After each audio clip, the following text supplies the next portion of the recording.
So, the first question will be for Sister Yvonne. If you have a question, please raise your hand. Okay, so let's have this question here. The microphone will come over to you now. Assalamu alaikum. Yeah, I would like to say thank you very much for the enlightening and informative decision that you have given to us. My question can be actually for both of you, so it's up to you. I will leave it. I mean, you can share the answer together. My first question, since you converted to Islam, and up to this day, what have you learned from Islam? And do you think it is worth mentioning to be converted to Islam? This is my first question. And my second question is, have you thought to make your stories as a movie, but just like to be shown for the public, or a short story to be just like, just distributed in the market, just like to let the people know exactly some of the facts that, or some of the brightness aspects that your stories have involved? Thank you very much. Assalamu alaikum. The one thing that Islam has taught me is to be tolerant, and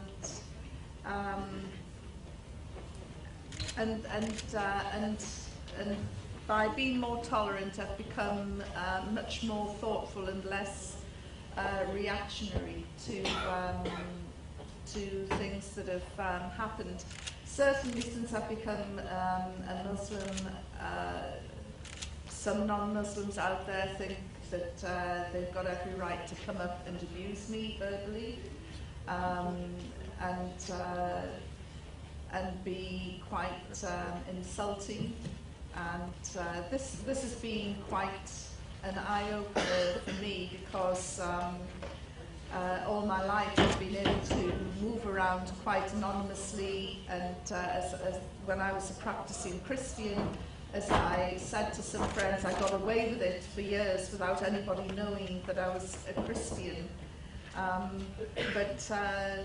So I remember the day that I took my Shahada after I said my declaration of faith. A friend said to me, now your troubles are really going to start, and you will be challenged. And I certainly have, and I'm quite surprised at how tolerant I have become over, as I say, random strangers coming up and being quite rude at times, but I try and use that to turn around and talk to them about Islam, just in the way that the brother mentioned. My story about the Taliban was in a book, and it was published, and it sold 20,000 copies. But when I started to move towards Islam, and the publisher started getting orders for 1,000 copies from Islamic bookshops, you'd think that most of the publishers would be delighted at such large orders. And when they realized I was moving towards Islam, I'm afraid the print runs stopped. And so I'm looking for a new publisher, if anybody wants to make me an offer. To answer the question. Yeah, I mean, just simply the purpose. This is the greatest gift I've learned from Islam, is reason. Having a purpose, having a vision, having a plan for life. Everything I do now is with a unique intent purpose to please the creator of all that exists, and to do something which is going to benefit me not only this life but in the next life. That's really uniquely changed me. Because once you lose vision and purpose in life, then you've pretty much lost everything. This is why people turn to drugs, alcohol, suicide, and so forth. So that's the beginning. But as far as my story becoming a movie or a book, I don't really think my story to be that meritorious, to deserve being a camera crew or a publisher or things of that nature. If anyone ever came to me with that idea, I would be more than willing to dictate. I'm not much of a writer. I tried to write, but things flow more freely from my mouth than they do from my hand. And that's just how some people are. I don't know why. The only thing that flows good from my hands is karate chops and breaking through. That's not really going to do anybody any good. So we'll see. You know, God willing, we'll have our eyes and lungs for the future. I'm trying to take a question.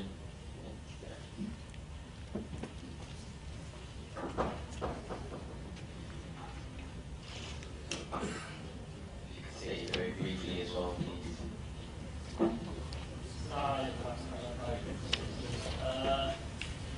My question is, whatever happened to your friend Benjamin? Did you continue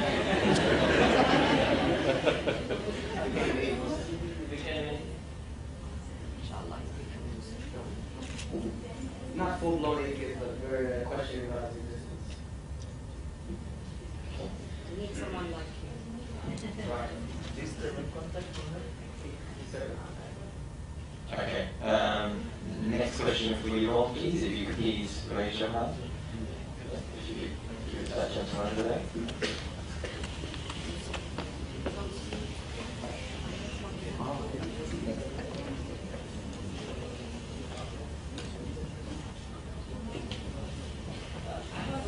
Regarding the British Embassy's reaction when you were captive in Afghanistan, what was their reaction that you were there for 6-7 days, what they were doing?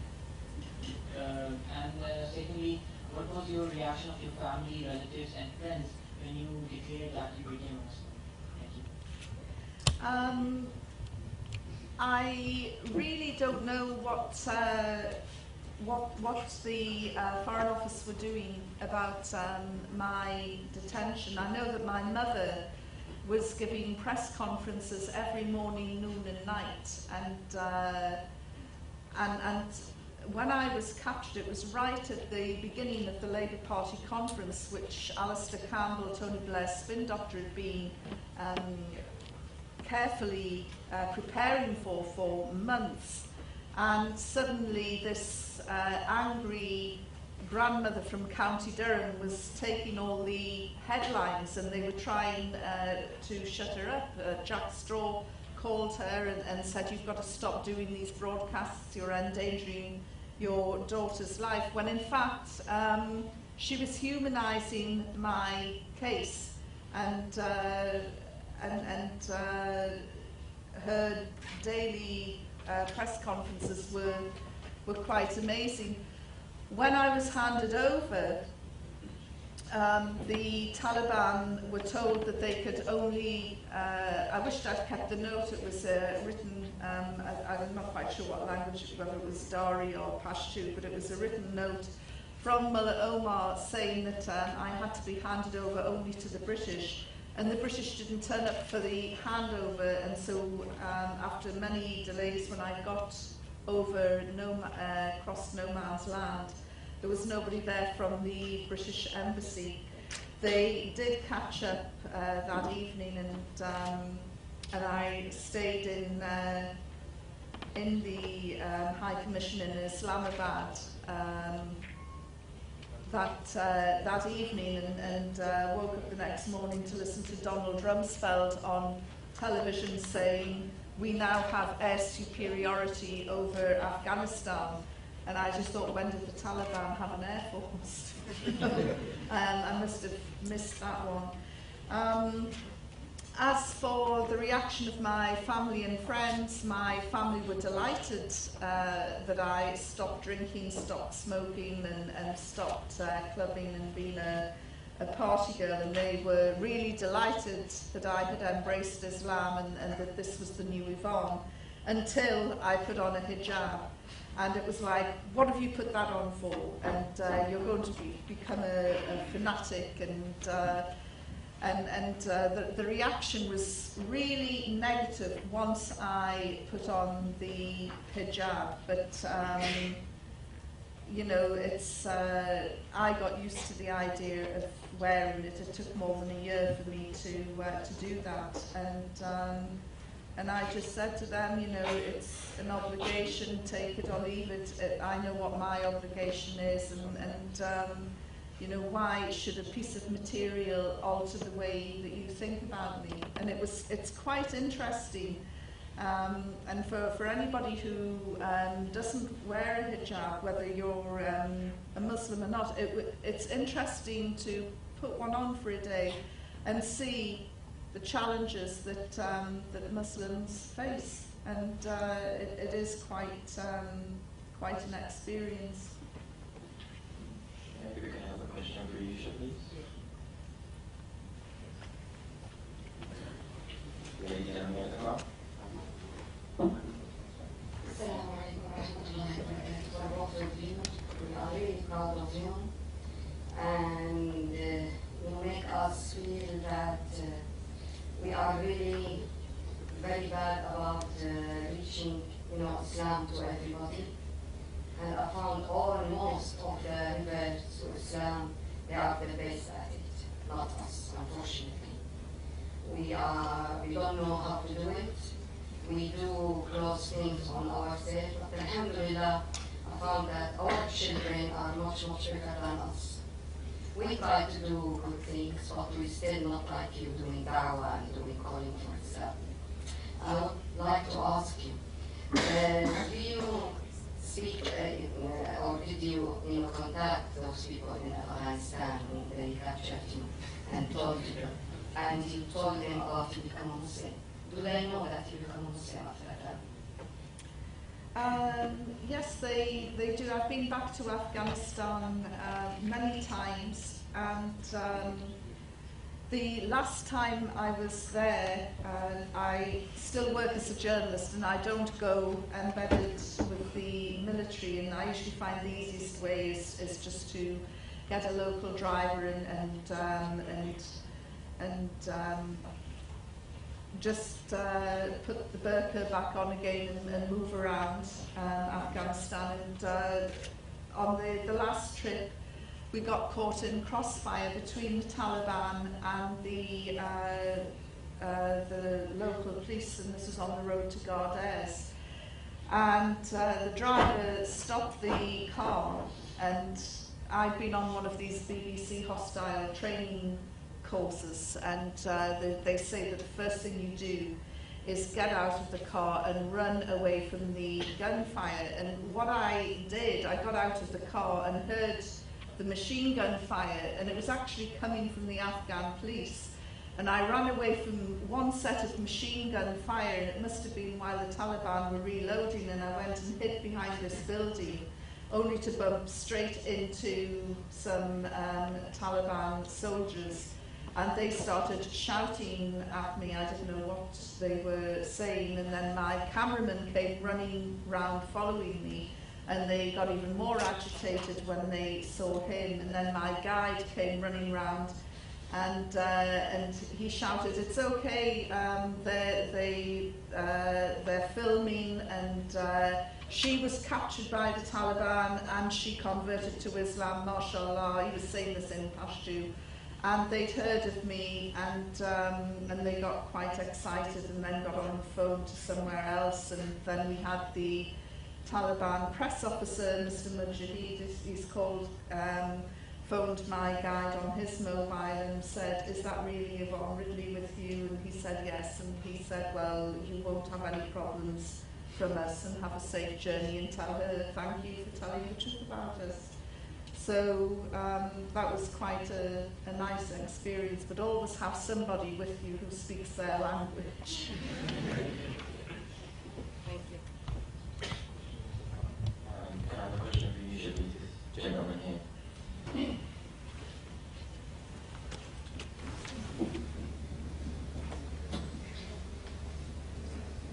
Assalamu alaikum. My first question is from both of you there. Since both of you had, the other edge in the Christianity, can you particularly tell why Muslims are so much disliked by Christians or other religions? And second question is from Yusha. Since you have analyzed the Islam and you have found that it is ultimate religion, but can you particularly tell why Muslims are not aligned with Islam and why Muslims are not acting upon the teaching of Islam? Thank you. You give me two terribly difficult questions because they both have a lot of spectrums and a lot of different vantage points to them. I don't really like to group everyone together. So when we talk about Christianity, I'm going to talk about mainstream Christianity, Trinitarian Christianity, because to say that it is all one group is not correct. So when it comes to Christianity, why Christianity and Islam have so many problems is because of the very simple fact about Jesus Christ, peace be upon him. Because for us, what they say about Jesus is blasphemy, and it is idol worship, and it is unforgivable sin. And for them, what we say about Jesus is blasphemy and is unforgivable, and so it's a big problem there. You know, it's a standoff where it means that Jesus, peace be upon him. What the world thinks about Islam is because of, unfortunately, the misinformation that is represented in the media and through the major media sources. You know, the greatest weapons that are used against human beings are not, you know, planes and guns and bombs. It's the real WMDs of the world and weapons of mass distortion that play on the minds of human beings to redirect them away from the truth. I mean, this is really wrong. As Allah subhanahu wa ta'ala says, who can be more wrong than one who invents a lie against Allah, while he himself is being called towards Islam. So this is very much the worst of evils. Now, if I knew why Muslims as a whole all were not following the religion of Islam and what they could do better, then I would be distributing that like it was a plague pill. I would be doing my best to let everybody know, because that is very multifaceted. But you know, at the very outset of it, it all revolves around us forgetting our purpose. I mean, when any human being falls away from the truth, it is because of losing lack of purpose. You know, unfortunately, anytime you see someone who has the truth, they have been given this beautiful religion, they have been given the guidance of the Quran and the Sunnah of the Prophet Muhammad sallallahu alaihi wasallam, but they're not to follow it, they really have lost touch with their purpose, which is to one day meet their Creator. Because with that purpose in mind, you will then seek the most gracious route to that destination, because every road leads there. No matter whether you're a Jew, whether you're a Hindu, whether you're a Buddhist, whether you're atheist, all routes lead to you standing in front of the Creator one day. But there is only one right way to make that journey, and that is the straight path of Islam. So while Muslims themselves are not trying their hardest to do that, they have lost that vision and purpose themselves. So we have to remind ourselves of that very clearly. We always stand to the Creator. The only question that will be asked of us is, how did you get here? What road did you take to meet this day? That will be the real testing point of human.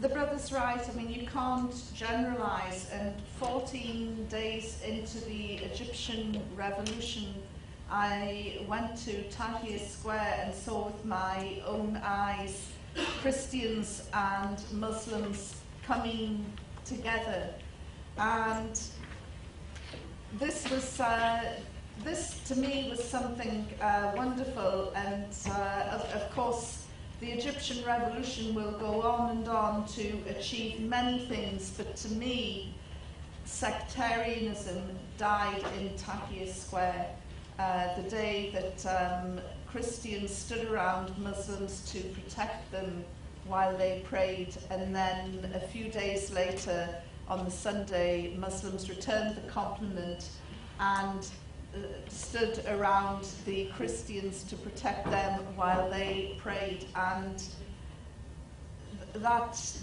whole revolution, I think, will be remembered for the death of sectarianism in Egypt, and I just hope that that will spread right across the world.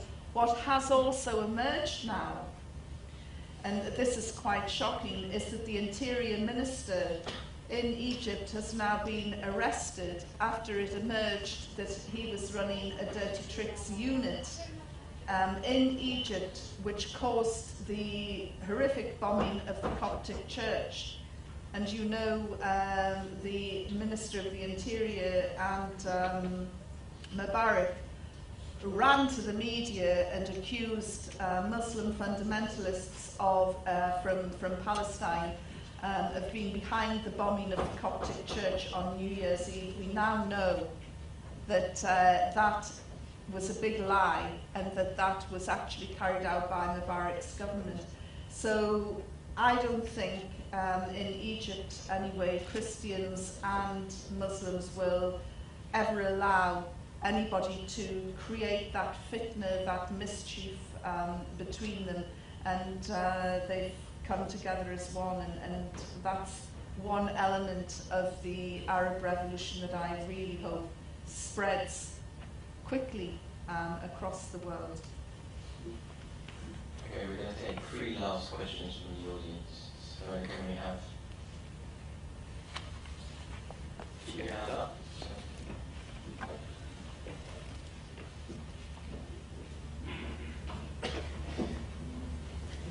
How did your past direct consent become Islam, and how did your friend Musa? My parents, when my grandfather passed away, I wasn't really in contact with my mother at the time I accepted Islam. I reconnected with her later. You have to understand, I didn't really tell anybody in the beginning because I knew that my grandmother would possibly have a heart attack and my father might kill me. So I kind of let my actions do the talking in the beginning. You know, I really kind of really let Islam sink into me, because at the same time, I was coming from a perspective that I did not know how to argue my position. I was a new Muslim. I knew I believed it, but being able to argue my position was impossible. I had no idea. So it was not until I kind of gained a little bit more information to be able to argue my position, not only with my speech, but with my actions, that I really unfolded Islam to them. And once that took place, they were very accepting of it. And honestly, my father was very proud now that I'm Muslim. And he's very, very honored about some of the work that I do. Yet, even though he himself has not accepted Islam yet, I'm guiding him. But Musa, I don't know. I've never heard from him or seen him again. But I hope on the day of judgment he will receive the reward of every single good action that I've done. And every good action that I have prompted another individual to do or to accept Islam, he is going to reap that benefit if he indeed dies and believe in the worship of Creator of all creatures. I hope that can become means of forgiveness for him in the future. If we can have 2 last questions. Yes, if we can have one. Since the 70s, I have seen a very bright future for Islam in the UK. I had fantastic experience, and I think the West, specifically in the UK where I live, was a good environment to practice Islam freely and to propagate Islam. We have gone a long way since that time. I think Islam, I believe, did very well. The West is tightening the noose, and we can hear the Prime Minister talking about a war against multiculturalism or whatever. So, how do you see the future of Islam in the West as indigenous people, if you like, in the UK or in the United States? I'm greatly encouraged in the UK and Europe about the future of Islam, because one of the things that I have noticed is the stronger that the more that we are attacked, the more that we are squeezed, the more poison that is poured into our direction, the stronger we become as Muslims. And I think that we're entering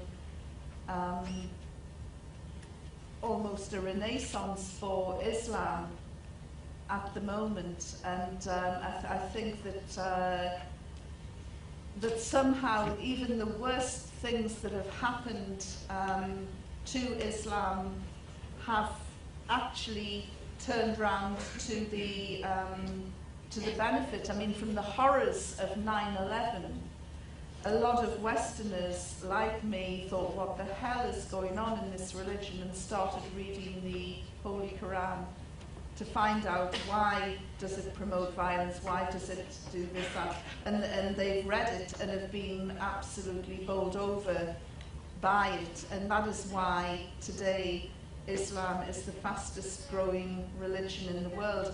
And I think that what is happening in the Arab world, the People's Revolution, it's not an Islamic revolution, but people can only face down bullets and can only look down the barrel of a gun if they believe in God. And I think that there's a lot of Muslims in the Arab world that have been able to rise up because of their faith in God. And when you get people who are mightier than armies and mightier than the weapons that have been pointed at them, it makes you realize just how strong we all can be when we are united. And I'm hoping that when all the revolutions, when the people come together to draw up their new constitutions and their new charters, that there will be an Islamic flavour in there. But as I say, I think we're entering a very, very exciting period for Islam, and we all have to hold on tight to the rope. And at the end of the day, you know, it's what we do in this life, this very, very short life. It's the blink of an eye when you look at things in context and history. What we do in this life will count for the most important phase, which is our next life. And so, I think we've got everything to look forward to, and great challenges to prove, that our worth for the next life.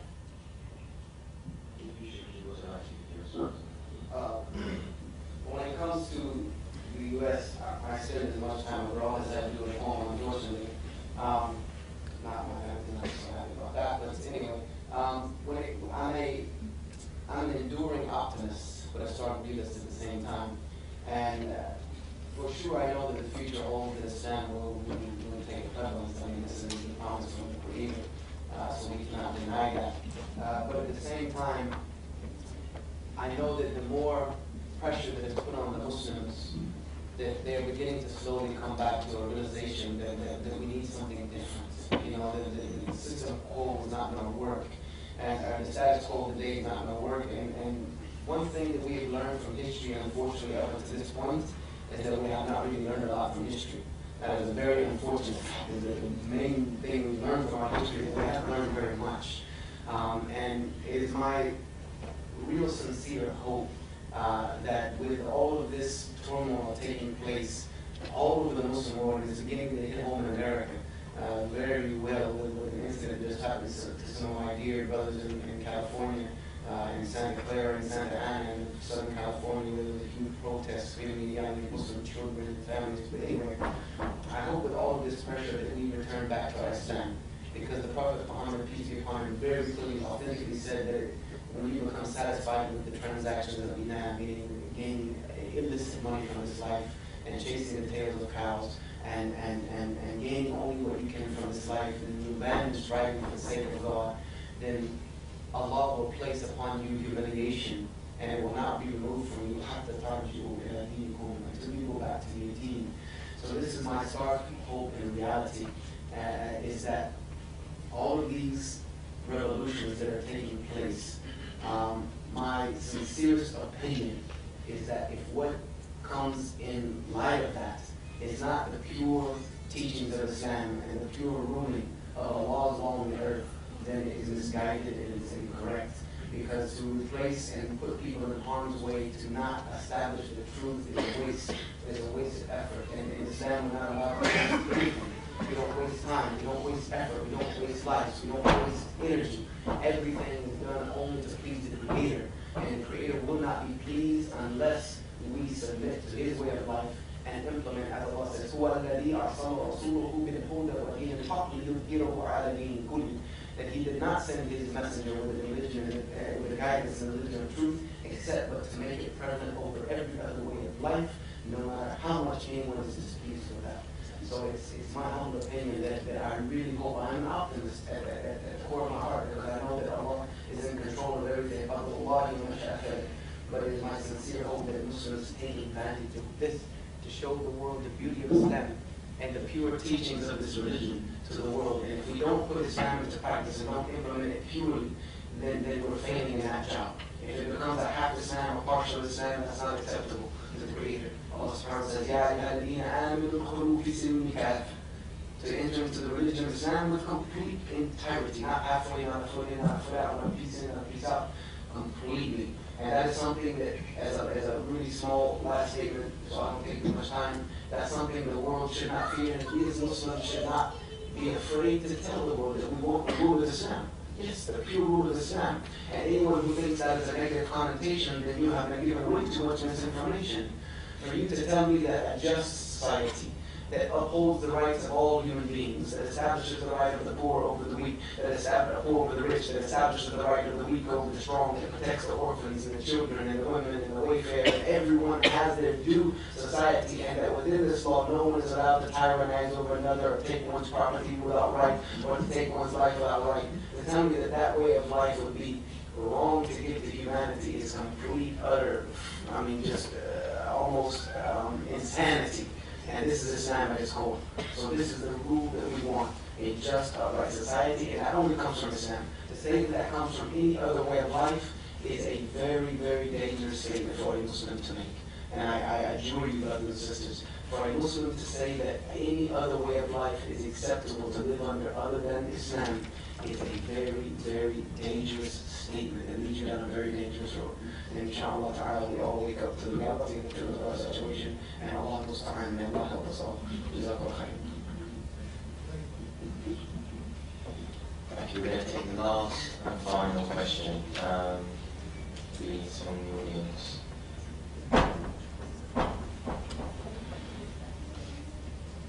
Okay, last and final question for this gentleman.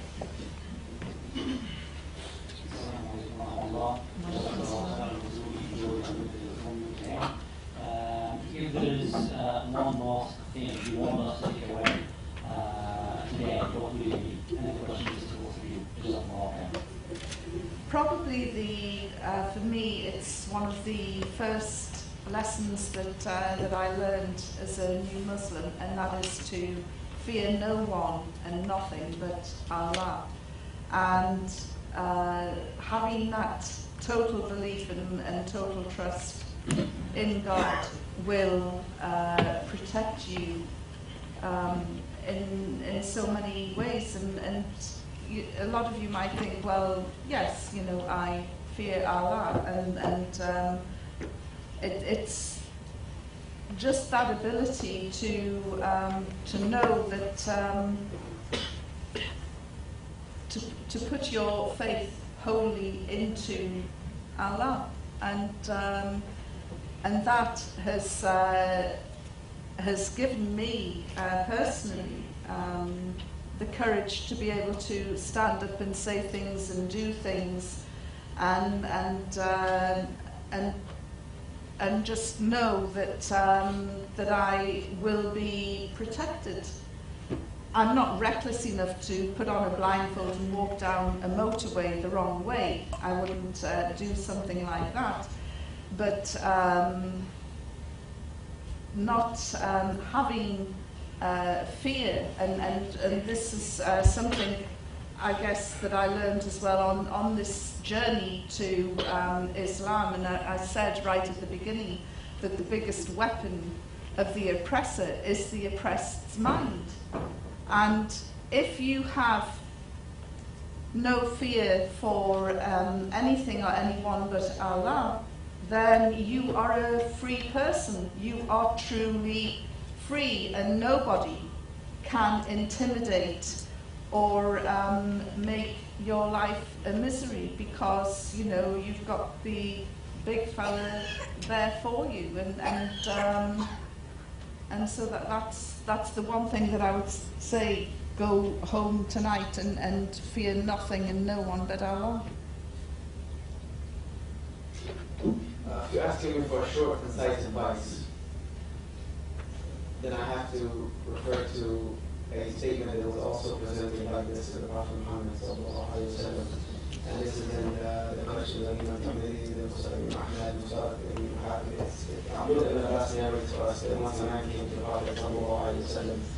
and he asked him, give me an advice that I will not need to ask anyone after you about it, and it will be sufficient enough to take me to paradise. I mean, this is a spot question. You're asking me for advice. Give me something that will suffice me to not have anyone ask anyone after you, and it will take me to Jannah. What did the Prophet ﷺ tell the man? قُلْ آمَنْتُ بِاللَّهِ ثُمَّ اسْتَقِمْ. Say, I believe in Allah, and remain steadfast upon that. The man said, okay, that's a little too easy. You came off of that just like it was nothing. Give me something better than that. Give me something else. The Prophet ﷺ said, قُلْ آمَنْتُ بِاللَّهِ ثُمَّ اسْتَقِمْ. Say, you believe in Allah, and then remain firm upon that. The man said, okay, I heard you. Give me another one. He said, قُلْ آمَنْتُ بِاللَّهِ ثُمَّ اسْتَقِمْ. Say you believe in Allah, and then remain firm upon that. This is what this ummah really means. It's not only to come back to their religion, but to remain firm upon it. But to remain firm upon it, to remain steadfast. And you know the beauty of remaining steadfast? The beauty of remaining steadfast is a verse that comes to us from the Quran where Allah subhanahu wa ta'ala says, those who say, Rabbuna Allah, our Lord is Allah, and then they remain steadfast, that will descend upon them at their death, angels, who will meet every single human being. And death is the worst time. Death is the most frightening experience we will ever face when we meet the angel of death. But Allah says about those who say they believe in Allah and remain steadfast, that those angels who come to them will say to them, do not be afraid today, and do not have any fear of us, nor grieve, but abshir. For what? Abshir bi jannatin lati kuntum tu'adun. Have glad tidings of Jannah, which you have been promised as a reward for what you have done. So this is the only advice I can give you, is to believe in your Lord and remain steadfast upon it. Like the sister said, do not be shaken, do not be frightened, do not fear, do not have any worries, because we as a Muslim know that everything is in the hands of Allah subhanahu wa ta'ala. His affair is perfect, His decisions are just, and everything He has distributed to His creation is in due proportion. So whatever comes to us is for the best of us. Jazakallah khairan.